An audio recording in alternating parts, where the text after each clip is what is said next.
okusigaza abaana omwagala batte ebisigadde mujja bitegeera nga bubiri. Tugenze mu parliament. Mu parliament oluvannyuma lw'okuyisa ensimbi ze baagabanye abalala bazeewakanye abalala bagenda zifuna.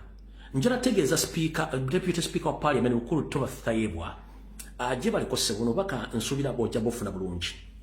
Gwe buli lunaku tolina kintu ky'oli okkirizaako nti okimanyi kituufu. Evo obeera weewakana naye ate kivaayo.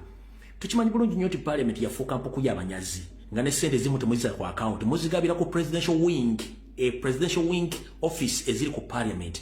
Mr. Toba Thayebwa, don't fool Ugandans that Lumbuye Broadcasting and other MPs who came out to expose the parliament plus the state house that there was a cash bonanza which was shared among the MPs who each and everybody shared 100 millions. For you today during the sitting session you say that that is malice and blackmail. No one received that money. Mr. Taib, I'm here to inform you that the money can't be shared in the parliament physically or publicly. There is a presidential office at the left-hand side of the parliament where the state brings the money cash from the treasury or from the state house and they give money to MPs cash in hand, not on their account. That method has been going on all along.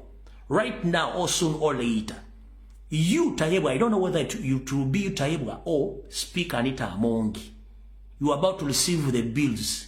One, of allowing the court martial to continue pursuing our comrades, or you receive the other alternative bills which were written by Mathasi Mpuga. And that money is intended for paying back to all MPs who supported the coffee bill. Because some of them were paid half money. Now Museveni is paying the full payment. Because he knows that he's going to pass some bills later on. So Mr. Taiwa, don't fool Ugandans.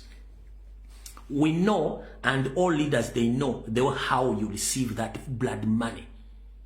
So, when you come out and bragging that you are intimidating someone who came out to expose, that means you don't want to be exposed. Wachi mubanga temwagala bongirako. Sente bagenda zigalira ku parliament ya oba ku floor ya parliament bagenda zigalira ku presidential wing ku left ku mukono guli ogwadyo waliwo office ya president ubaleetera sente bazigabira so tezigenda ku account. Okitegedde bulungi nnyo kati gobo osiwaza abaka nti sente zazze era bambakiriza nti bazifunye.